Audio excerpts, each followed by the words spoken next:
Assalamualaikum warahmatullahi wabarakatuh. Saya Muhammad Barcenur dari SD Negeri 1 Trans Batu Marta 7. Saya adalah pelopor Kombel Komunitas Belajar Antar Sekolah KKG Gugus Muhammad Yamin, Kecamatan Madang Suku 3, Kabupaten Ogan Komering Ulu Timur, Provinsi Sumatera Selatan. Di era transformasi saat ini, guru membutuhkan kompetensi yang sesuai dengan perkembangan zaman. Banyak hal yang harus dilakukan sebagai upaya untuk mereka menyesuaikan diri dengan tantangan yang mereka hadapi. Pembentukan komunitas belajar tidak hanya serta-merta untuk mengembangkan kompetensi guru, tetapi kami juga merangkul seluruh unsur masyarakat untuk melakukan kolaborasi melalui sebuah inovasi. Pelibatan masyarakat dalam kegiatan komunitas belajar ini bertujuan sebagai upaya mendukung pemerataan pendidikan. Beberapa tantangan yang kami hadapi untuk mempertahankan keberlanjutan komunitas belajar kami antara lain, pertama, keterbatasan komitmen dan antusias anggota. Kadangkala anggota komunitas memiliki komitmen yang rendah, kehilangan semangat dan minat, kegiatan yang kurang relevan, serta program yang hanya berdampak sementara atau program yang tidak memiliki dampak jangka panjang. Karena hal tersebut, mereka secara perlahan mengalami penurunan komitmen dan antusias dalam kegiatan yang telah menjadi program. Tantangan berikutnya adalah minimnya ketersediaan waktu. Tuntutan pekerjaan yang tinggi, beban administrasi, serta tanggung jawab pribadi di luar lingkungan kerja menjadi faktor-faktor yang membatasi fleksibilitas mereka dalam mengalokasikan waktu.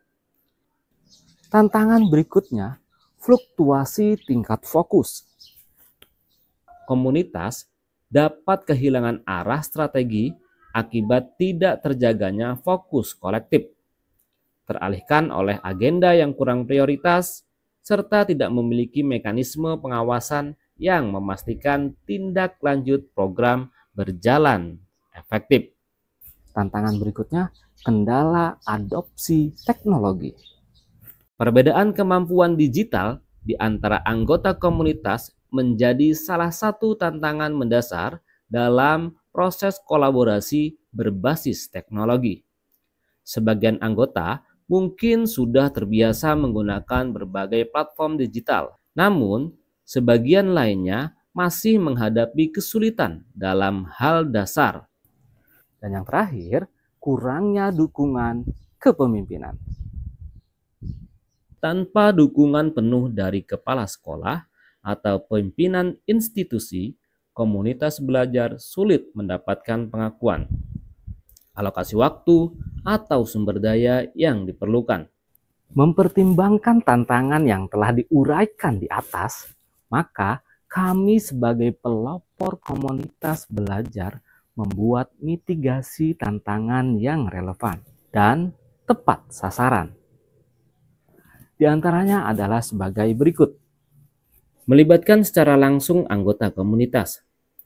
Salah satu tantangan utama dalam pengelolaan komunitas belajar adalah keterbatasan komitmen dan antusias anggota. Untuk mengatasinya, komunitas perlu melibatkan anggota secara langsung dalam menyusun agenda, pengambilan keputusan, serta pelaksanaan kegiatan. Keterlibatan ini menumbuhkan rasa memiliki dan tanggung jawab bersama. Selain itu, ragam kegiatan yang bervariasi, mulai dari forum formal seperti diskusi reflektif, hingga kegiatan santai seperti warung kopi pendidik, safari akademik, berbagi praktik baik, gemas, gerakan edukasi masyarakat, dan pendampingan literasi teknologi. Penugasan sesuai minat dan potensi masing-masing anggota akan menciptakan rasa berdaya dan berkontribusi nyata, serta tumbuhnya rasa kebersamaan dan kepemilikan terhadap komunitas.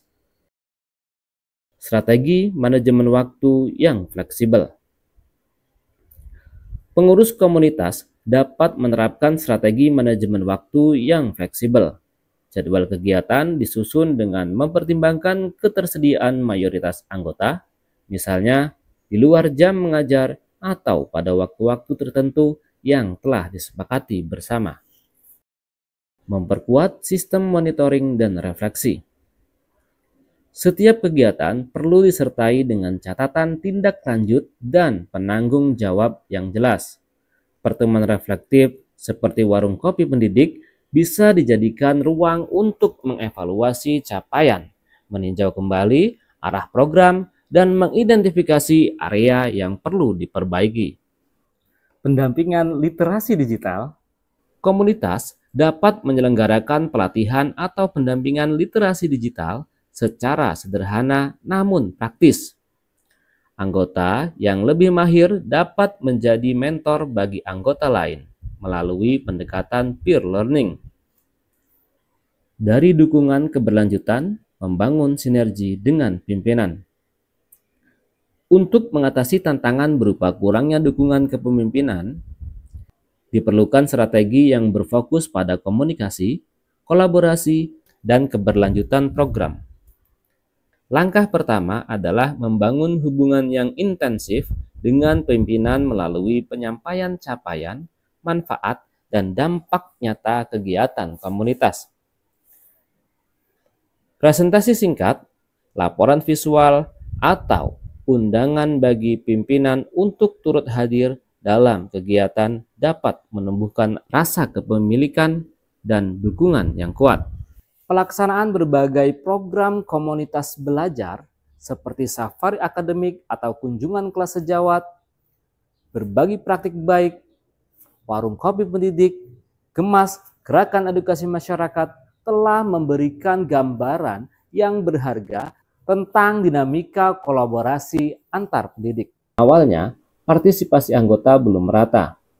Hanya sebagian kecil yang aktif dalam kegiatan diskusi dan refleksi. Namun, setelah diterapkannya strategi pelibatan langsung anggota dalam penyusunan agenda serta pemberian apresiasi bagi yang aktif, suasana komunitas menjadi lebih hidup. Anggota mulai merasa memiliki ruang untuk berkontribusi dan menyuarakan ide. Hasilnya, tingkat kehadiran dan partisipasi meningkat secara signifikan. Kegiatan seperti warung kopi pendidik berhasil menarik lebih banyak peserta karena kemasannya yang santai namun bermakna. Efektivitas pengelolaan waktu. Penerapan strategi fleksibilitas waktu seperti penggunaan platform daring dan penjadwalan di luar jam sibuk terbukti efektif. Kegiatan safari akademik bahkan dapat dilakukan dengan sistem rotasi yang disesuaikan dengan jadwal masing-masing guru, sehingga semua dapat berpartisipasi tanpa mengganggu tugas utama mereka di sekolah. Konsistensi terhadap tujuan komunitas. Dalam perjalanan program, komunitas sempat mengalami fluktuasi fokus.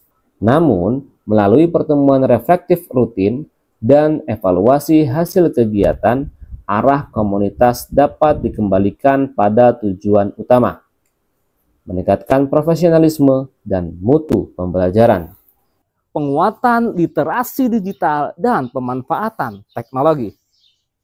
Pada tahap awal, sebagian anggota masih mengalami kesulitan dalam menggunakan platform digital untuk koordinasi dan berbagi sumber belajar. Namun dengan adanya pendampingan internal, kemampuan literasi digital meningkat secara bertahap.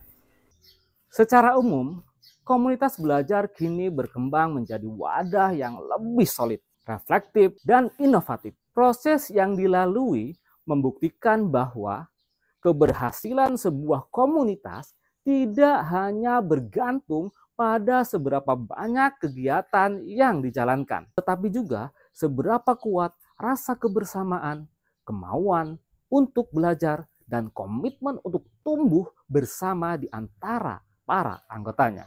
Demikian yang dapat saya sampaikan. Salam berkesadaran bermakna, dan menggembirakan.